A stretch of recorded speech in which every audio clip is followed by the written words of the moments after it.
Tēnā koutou katoa. It's Chris, and this is The Pulse, and those were the dulcet tones of Michael Wilson, the station manager here at Arrow FM. So, today, welcome along. We live in interesting times, is probably accurate for today. Lots happening. Focus today really not so much on what's happening here as what's happening elsewhere and the implications for us. Next 24 or 48 hours are really significant in terms of what's happening in the United States. As you're probably aware, tomorrow we'll see the inauguration of the 46th President of the United States and his Vice President, President Joseph Biden, and Vice President Kamala Harris. And it's happening in an unprecedented kind of environment and context. Unprecedented in terms of the public health challenges that face the United States today. They ticked over 400,000 deaths due to the coronavirus. 400,000 folk have passed away because of the coronavirus. And then in the immediate context of what happened with the storming by a riotous mob, some would say domestic terrorists, of the Capitol building. And it's a place I've been to. I visited Washington. I love the city. It's a remarkable place. Remarkable monuments. A sense of a place with a purpose. And it was stormed and it, some would say desecrated. Some would say it's a sacred place. So we've now got, I think it's 25,000 members of the National Guard. We've got a capital city as a fortress. We've got real concerns at the risks of acts of violence, extreme acts against those who are gathering for what should be a celebration, leaving aside one's own partisan preferences, a celebration, and at its best, a celebration of the capacity of a political system to actually manage change in an efficient, appropriate, reasonable, reasoned, professional manner. But we're not seeing that. We're seeing an attempt to do that. We're seeing an attempt to inject some integrity, sense of purpose, future focus into what's going on there.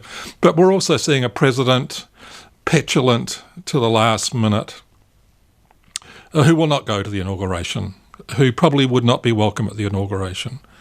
And we're seeing the legacy of the Trump presidency, which we hope we'll look back on as an unfortunate and egregious exception, but a hangover from that. And it'll be a hangover that the United States wrestles with. But, when we look at it from afar, there are, I think, if not lessons to be learned, and there are points of reflection for us here in terms of our own political system, our own way of going about making policy, our own way of engaging or seeking engagement between citizens, that's you and me, that's us, and those who govern us, and the institutions of government and governance. Some might say that we could call that the state. So there are some lessons to be learnt there.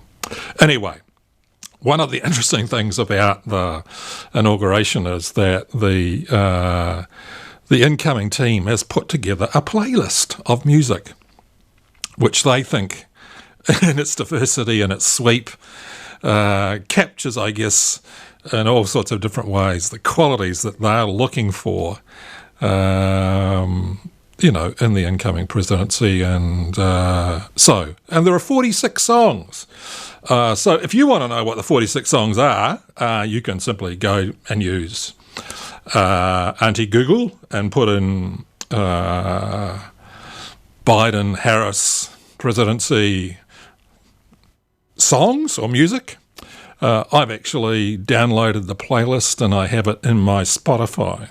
And as I've mentioned in the past, I am not of the Spotify generation, so forewarned, there could be some technical challenges. I'll do my best to press the buttons in the right order. So I thought maybe the first and I'm not going to play all 46. Okay, that would take us a long while. But I think maybe we'll play 4 today, in between me having a couple of comments to make. So let's go with the first one, and this is the Doobie Brothers, and the song's called "What a Fool Believes."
So that was the Doobie Brothers. Eventually, and my apologies for that, the wrong button was pushed. But anyway, Doobie Brothers, What a Fool Believes, and maybe tongue-in-cheek from the Biden-Harris team in including that in their 46 pieces of music in the inauguration playlist. Okay, so a new president being inaugurated, moving very quickly to do a range of things with executive orders,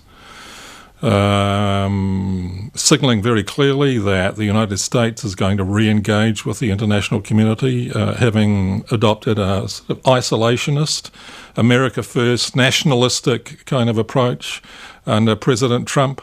So rejoining the World Health Organization, recommitting to the Paris Climate Change Accord, having a look at the current version of the Trans-Pacific Partnership Agreement.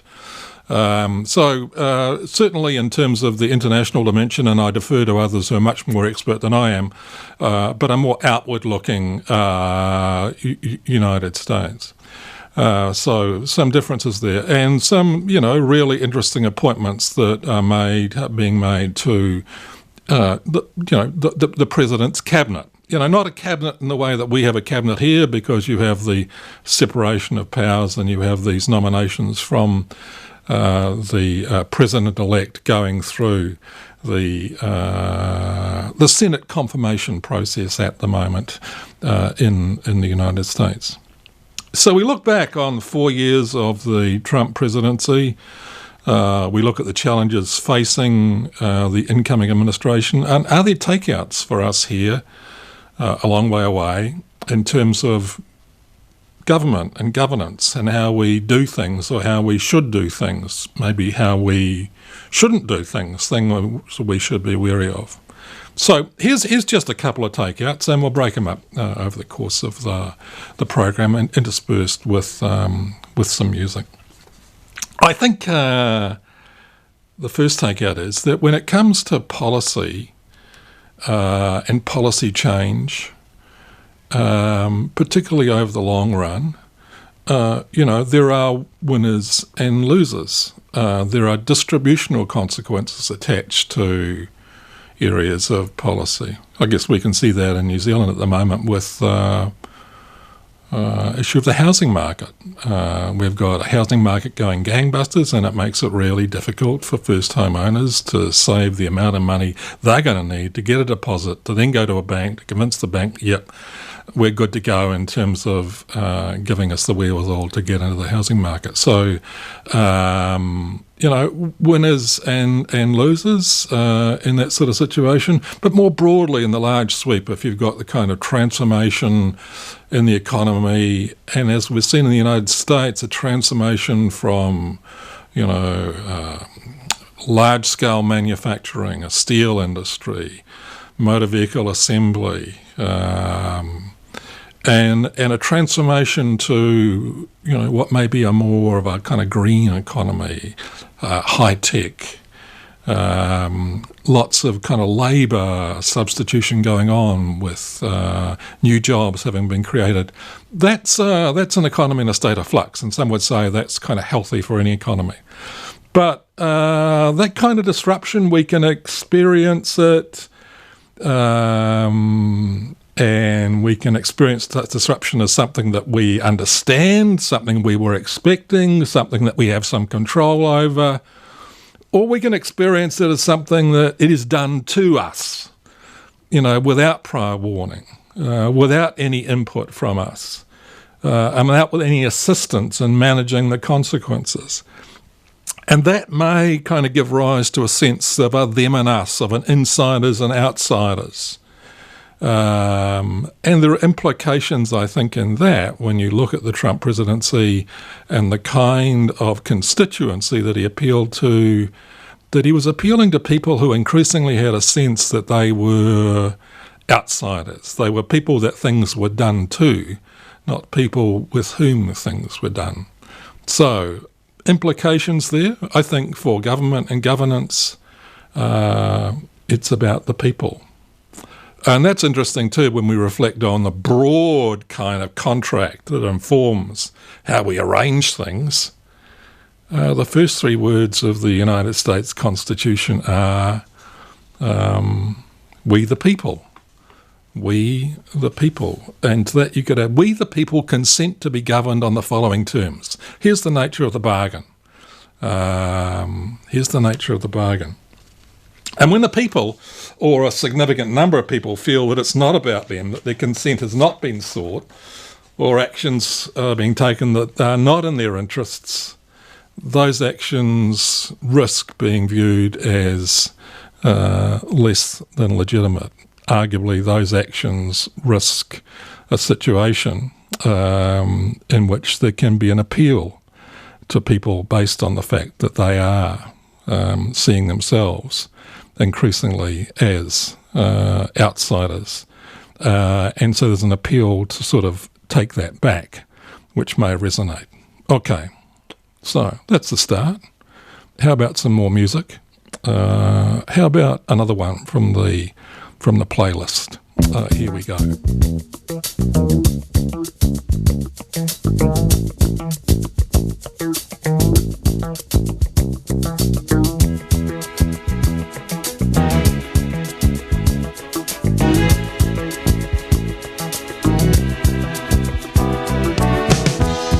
When I wake up in the morning, love, and the sunlight hurts my eyes,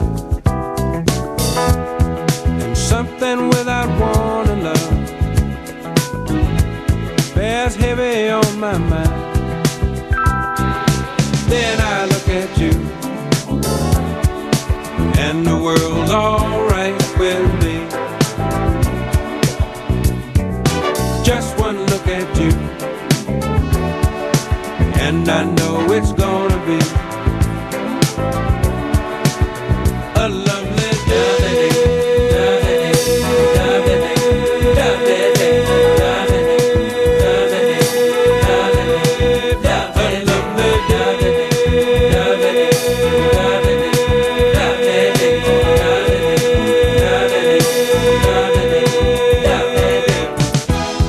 When the day that lies ahead of me seems impossible to face,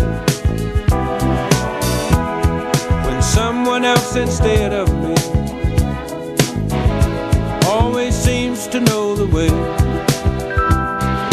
then I look at you, and the world's alright with me.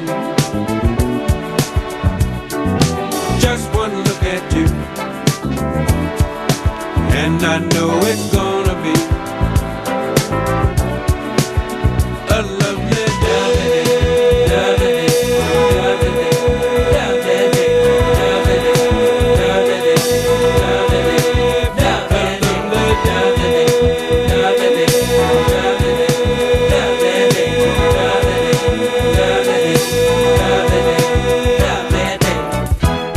When the day that lies ahead of me seems impossible to face, and when someone else instead of me always seems to know the way, then I look at you, and the world's alright with me. I just one look at you, and I know it's gonna be a lovely day.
Okay, Bill Withers and Lovely Day, and that's another one on the playlist of the incoming president and his vice president.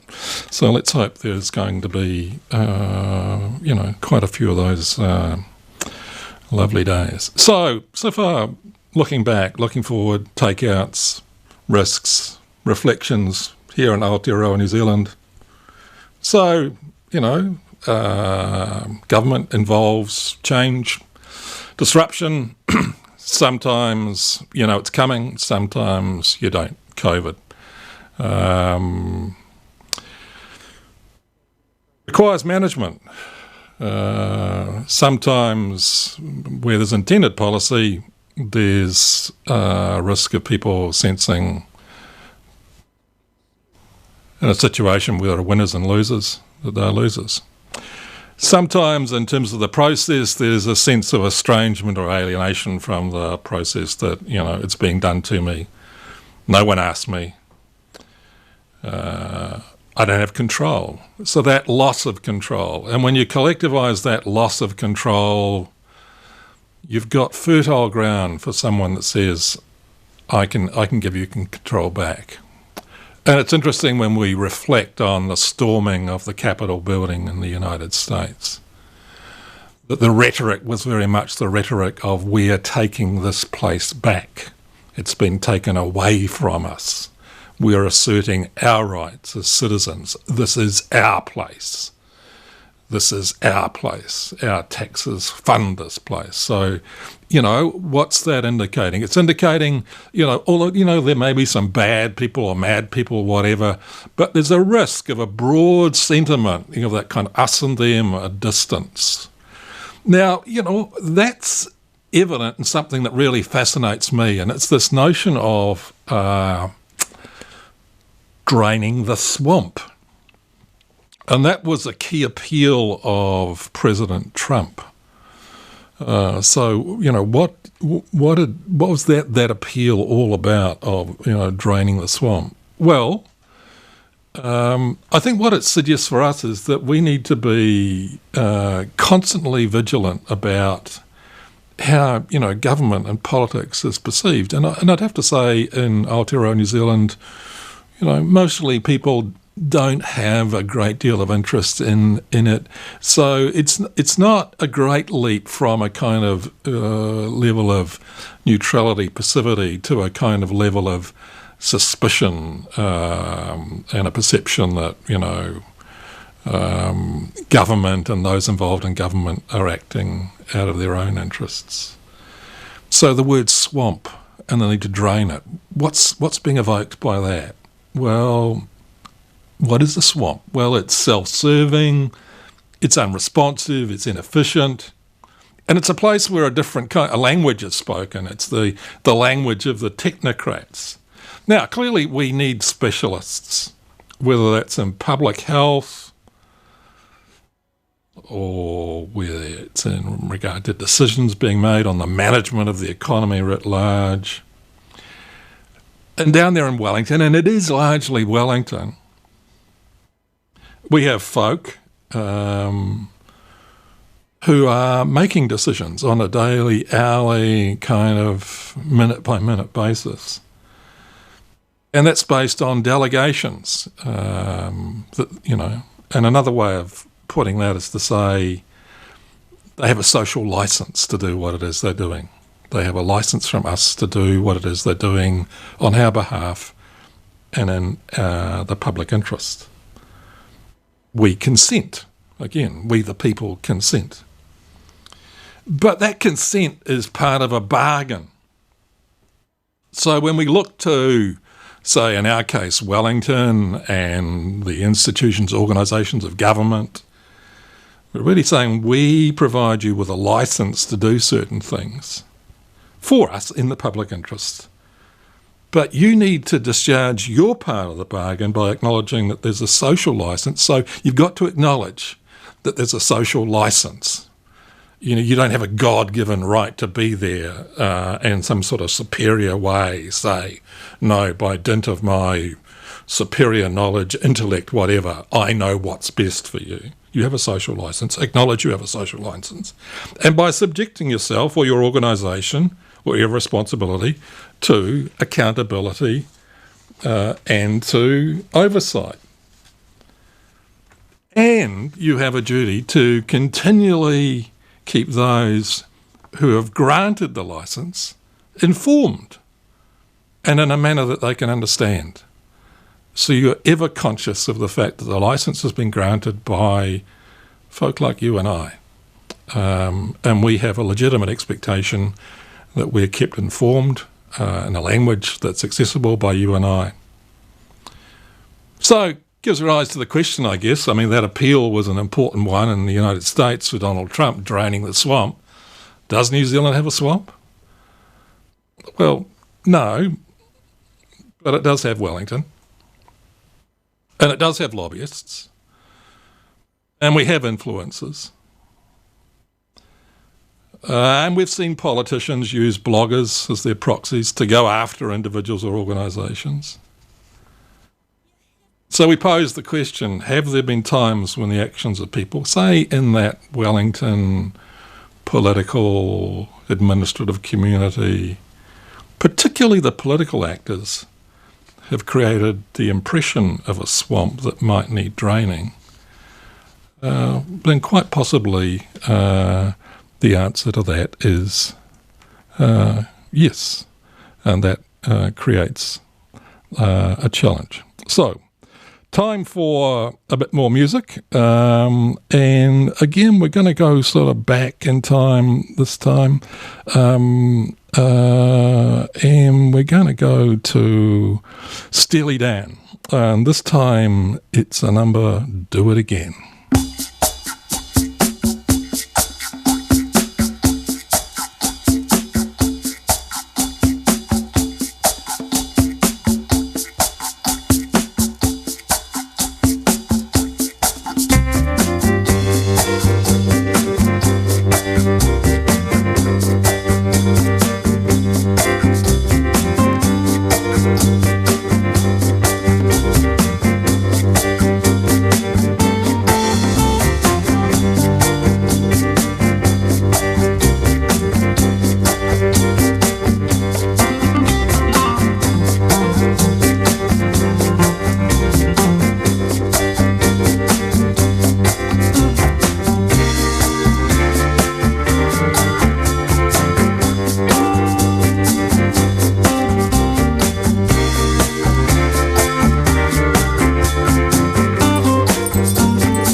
So, Steely Dan and Do It Again. And yes, that's another track from the Biden-Harris playlist for the inauguration. So that's the music we're playing today.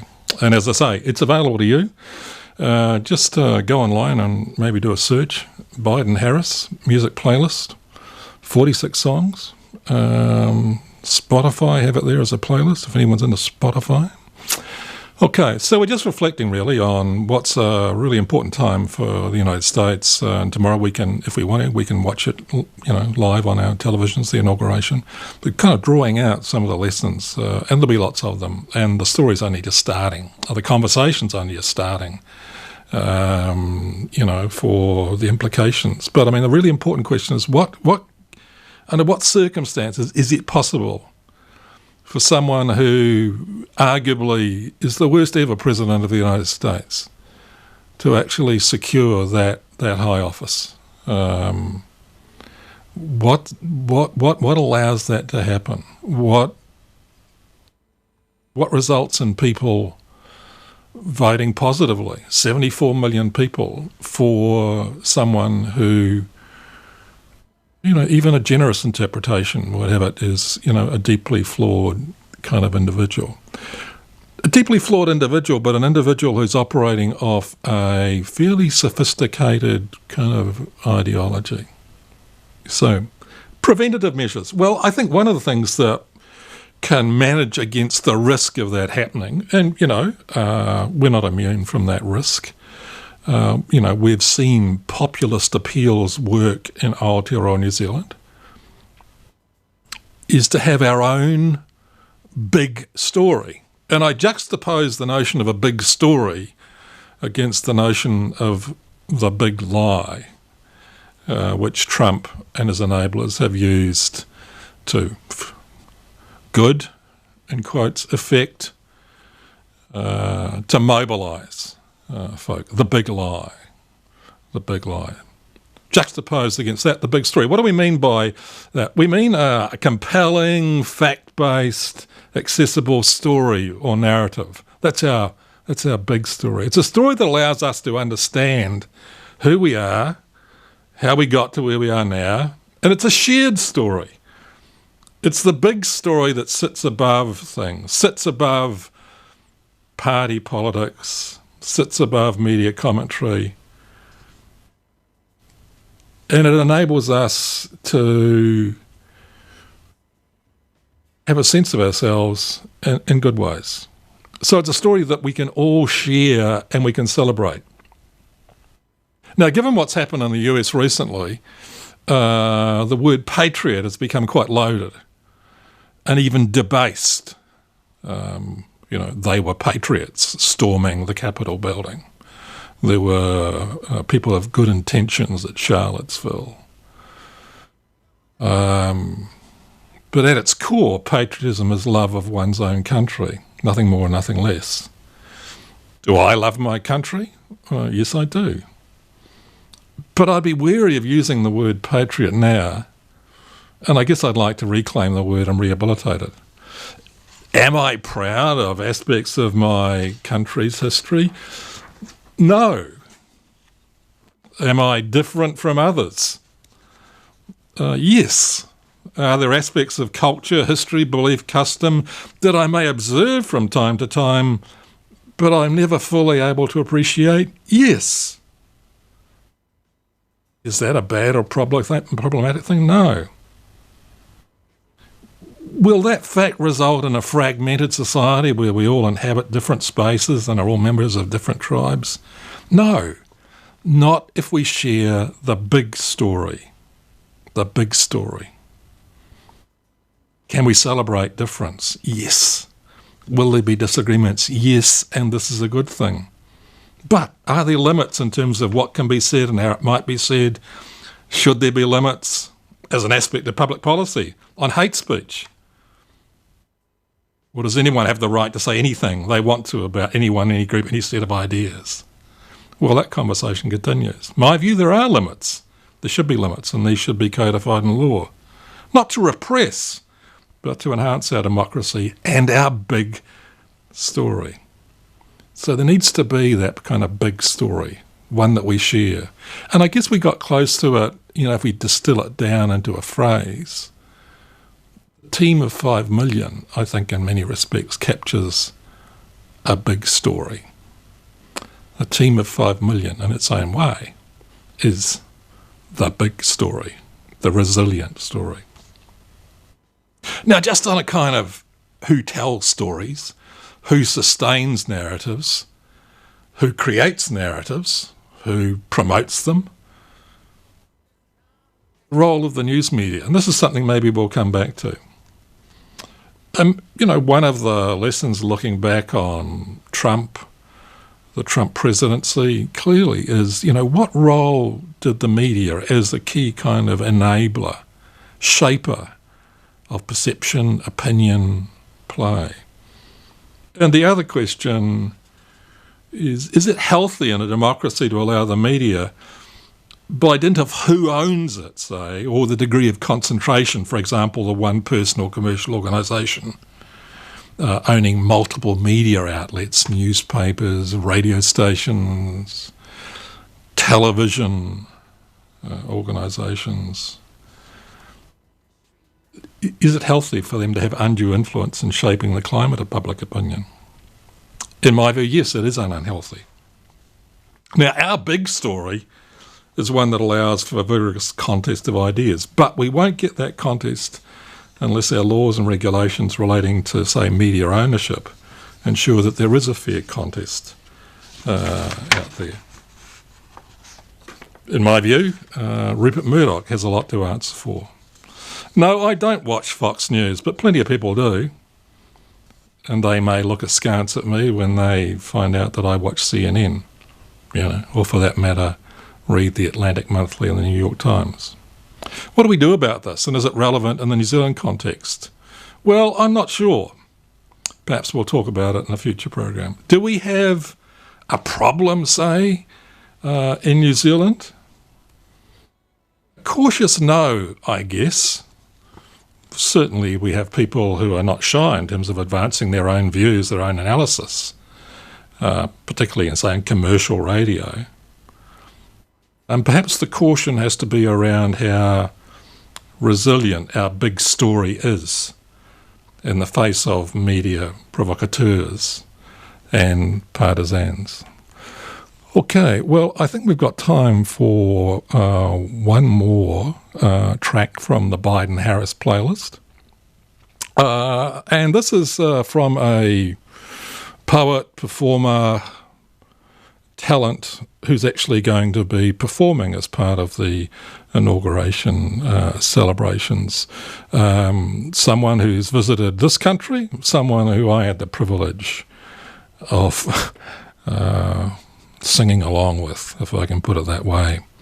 So you'll know who this is, and I'm pretty sure you'll have a pretty good idea too of the track.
Shotgun shack to the Superdome.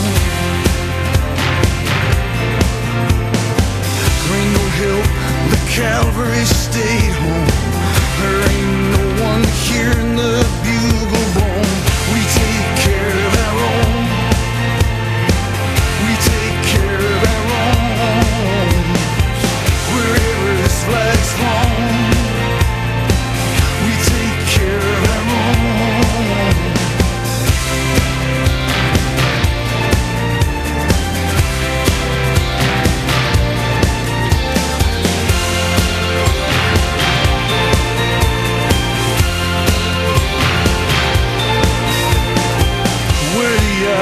The eyes with a will to see, where the hearts that run over with mercy.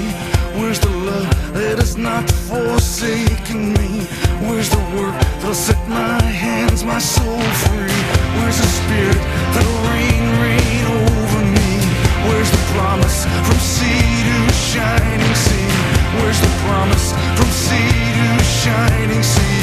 Wherever this flag is flown, wherever this flag is flown, wherever this flag is flown, we take care of our own. We take care of our own. Wherever this flag's flown, we take care of our own. We take care of our own. We take care of our own. Wherever this flag's flown, we take care of our own.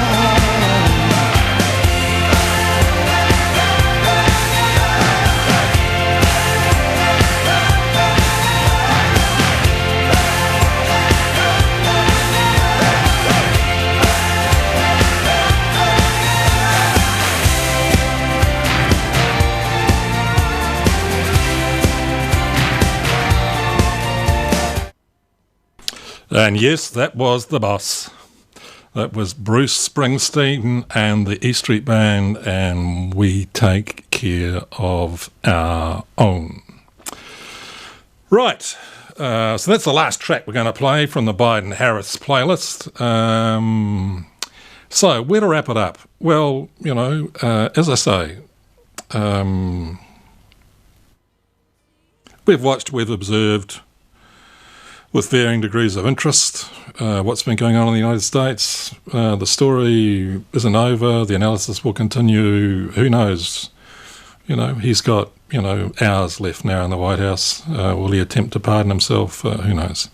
Will he pardon others? Undoubtedly. But the challenges are challenges for the incoming administration going forward. So the last point I wanted to make, just in sort of wrapping up today's kind of program, together with its technical fault at the beginning, which was my fault, is a notion that I think comes out of reflecting on what's happened in the United States and then kind of asking questions about what it is we do here, what it is we do in the kind of political realm. Now, clearly in the United States, the fracture is such that there is, in my assessment, no longer any agreed, what I've referred to as big story, the big story that's more than the sum of its parts, and that has the capacity to unite in the face of difference and division. And therein, I think, rests the challenge for the incoming administration. The outgoing president, in a speech that he gave just this morning, attempted to write his own version of the big story. Biden-Harris are going to need to actually articulate a big story of their own, which is going to provide bridges, a healing, a balm that can be administered. And so I get to, and this is the, I guess, takeout for today, something that I refer to as recipe knowledge. Recipe knowledge. So you want to bake a cake? Find a recipe. Want to fix a major policy problem, unemployment, environmental degradation, build trust in the institutions of government, give people a sense of security in their homes and communities and their jobs and their healthcare system, Well, to bake that particular cake, you need a recipe. You need a recipe. You need recipe knowledge. And in a liberal democratic society, there'll be multiple recipes on offer. Now, you can see for recipes, the parallel there is parties and politicians saying, my recipe's the one that's actually going to bake the cake that fixes your problems, as distinct from that person's recipe. The problem is, I think, as we've seen, that some recipes that are offered up and promoted by politicians, by their enablers, by the media, have the potential to tear the house down. If the reason for your insecurity rests in the fact that you believe your voice is not being heard, and that goes back to what we were talking about at the start of the program, that the centre of government and the seat of government is a toxic swamp, going back to something we talked about earlier, that your faith and values are at risk from people of different faiths, that your security will be enhanced by building walls to keep others out, that technocratic elites and their policies to address, say, climate change, which may have some sort of sense, those changes on your sense of security, are part of some deep state conspiracy, that you need to arm yourself, literally arm yourself with weapons to protect you and your family, that it's an unhealthy state of affairs when the government has all the guns and citizens do not, that your vote was not counted, and the kind of recipe that aligns with your beliefs is one that will elicit your support. And you may support someone who offers up that recipe and asserts that he and only he can make America great again. So recipes and recipe knowledge matters. And when we see a recipe being advanced and we feel it has in it the seeds, the potential to tear the house down, then we're obliged morally to call that out. And we're obliged morally to say, no, not that recipe, this one. And we're obliged morally to default always to the big story, to our story, to the story that unites us. That's it for today. Ka kite anau. We'll talk again soon.